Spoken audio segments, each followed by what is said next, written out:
Alright, this is a blog of how the trip has been going. After this blog, I'll upload my YouTube shorts of the video that I took when I was at the Potomac River earlier today. And this video is meant to document how my trip has been so far and why the rest of the week is literally going to suck after this. But so far it's been nice. So Saturday morning, we wanted to leave at about 9:30 in the morning to go down to Maryland. In reality, leave at 10:30 a.m. Why? Because again, the snow.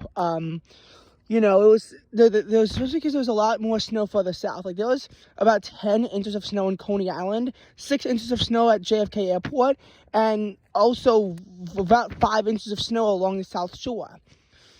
Whereas where I lived, there was about 3.5 inches of snow. Central Park had only 2 inches of snow. LaGuardia Airport, 2.7 inches of snow. And a lot of it came down to, this death band of snow that they said dumped 4 inches of snow per hour, but it was very thin. And the edge of it just barely managed to scrape the southern edges of Brooklyn and Queens and southern Long Island, which is why parts of Long Island got 10 inches of snow and parts of Long Island got 2 inches of snow. It added on to already existing snow that we got on Tuesday. So there's already some snow on the ground. And this served to add more snow on the ground. Speaking of which, that could be the final snow of the winter, based on how the forecasts are panning out for the rest of February and the month of March. So that could very well be the final snow of the winter. In any case, moving along from that, as for the trip, so we leave at 10:30 a.m. and we, make it to our first rest stop at about 11:40 to Thomas Edison Rest Station in New Jersey, and then I drive. It's a drive that takes an average driver 55 minutes. I'm a new driver, so it took me 67 minutes to drive the 63-mile stretch from Thomas Edison down to Walt Whitman Rest Station in New Jersey. It was not fun. Between exits 11 and 10, there was actually construction going on where the speed limit on the turnpike was reduced from 65 miles an hour down to 45 miles an hour.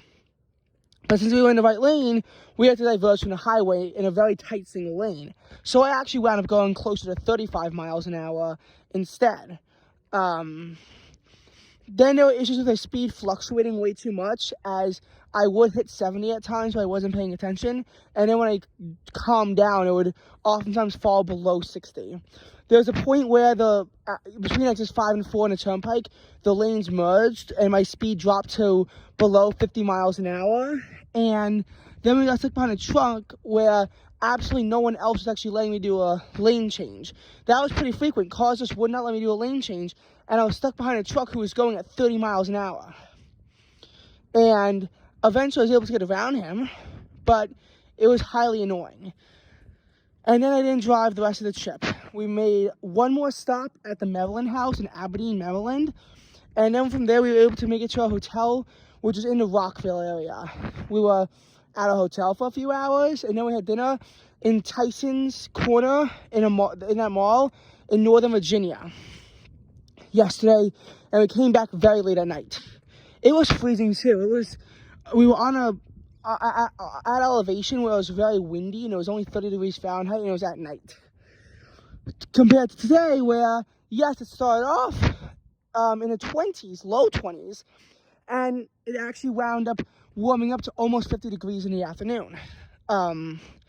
So today we first had lunch in Maryland, and then we went down to the Chesapeake, Ohio National Historic Park, which is part of the Great Falls area, which is pretty much the Potomac River protected landscape across Maryland and Virginia, and it even extends out into West Virginia.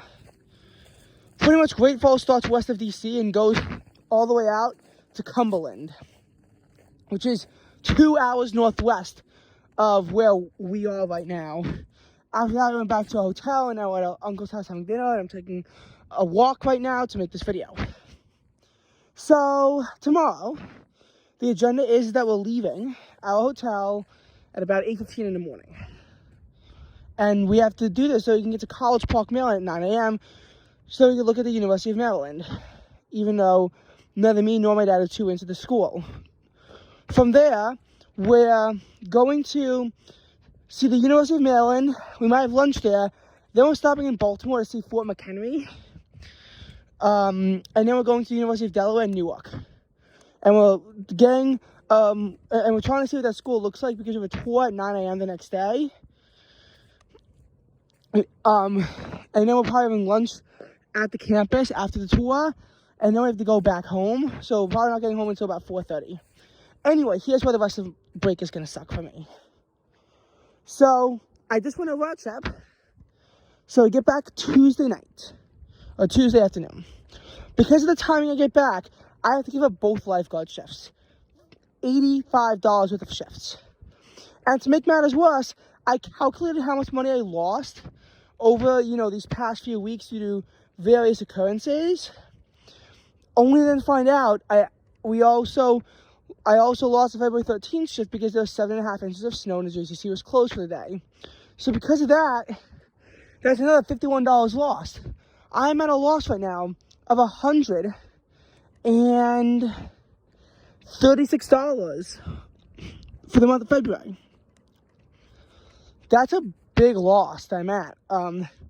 It's going to be very hard for me to actually, recover that money back. Because January, because there was no JCC open on January 1st, that was a loss of $34 for me. And December had its ebbs and its flows. Like, I didn't have my normal December 25th shift, but I actually had a shift that made me $20 more money. And the January 1st shift was actually counteracted by the fact that I got a shift that would make me, again, $20 more than normal. So I actually was on a $40 surplus for, December. But then you also have to factor in the fact that I had to give up a shift in there. But then I got another shift that was worth $3 more than my other shift. So again, like, when you factor it all in, it's actually a nice $43 net gain. But this loss is going to be detrimental to me. This is going to be a horrible February for my lifeguarding. I mean, I'm making $136 less than normal. Pretty much almost half of my monthly salary is going to be cut out. And there were no shifts available for me to take afterwards. So there'll be no lifeguarding this break at all. I have some opportunities lined up in March. None right now. Also, the insane amount of work that I'm going to have to do, especially, when we get to Thursday and Friday, when there's nothing else for me to do, unless me and my friends take a walk somewhere, which is highly unlikely. Realistically, it's going to be spent doing work. There is the A+ quarter 3 common assessment. About 30% done with it. Should have gotten more done on Friday night, but I was not responsible. And I had to do all of that. 70% of it was likely about 3 hours of work. Then I also wrote all my National Honor Society essays. That could very easily take me an hour or two to get done. There's going to be SAT homework. Expect that to take me about another 40 minutes. Then there's math homework, 20 minutes. So there could easily be like 5 or 6 hours of work for me to do off a break. Wednesday, me and my dad were planning on going somewhere out east. I don't exactly know where, but Caleb Smith State Park is actually a realistic possibility of where we wind up going on Wednesday when we're back in New York. Saturday and Sunday we still have to have plans for those days. So the rest of it, so this break is going to be one filled with work, and this trip actually really cuts into my ability to do that because I'm pretty much losing out on 4 days. Maybe I can get some work done Tuesday night. I probably will have to, but it's just not a great position to be in. Like, it truly isn't. Also, at some point I have to get a picture of something so I can write a physics essay on that, but that I have until March 22nd, so I'm only looking at the picture for right now. Now, that was a trip, and my break afterwards. There's still a lot of this left. And honestly, there's been some places I've never been on before. Like, for example, the western side of the Capitol Beltway on I-495, that bridge, that takes you directly from Maryland to Virginia. That's not the Woodrow Wilson, but the other bridge over the Potomac. I've never been on that before because while I've been on 270 and 370 before, we had never taken a Capital Beltway from there, or if we have, we've always taken a Capital Beltway from, the other side of it.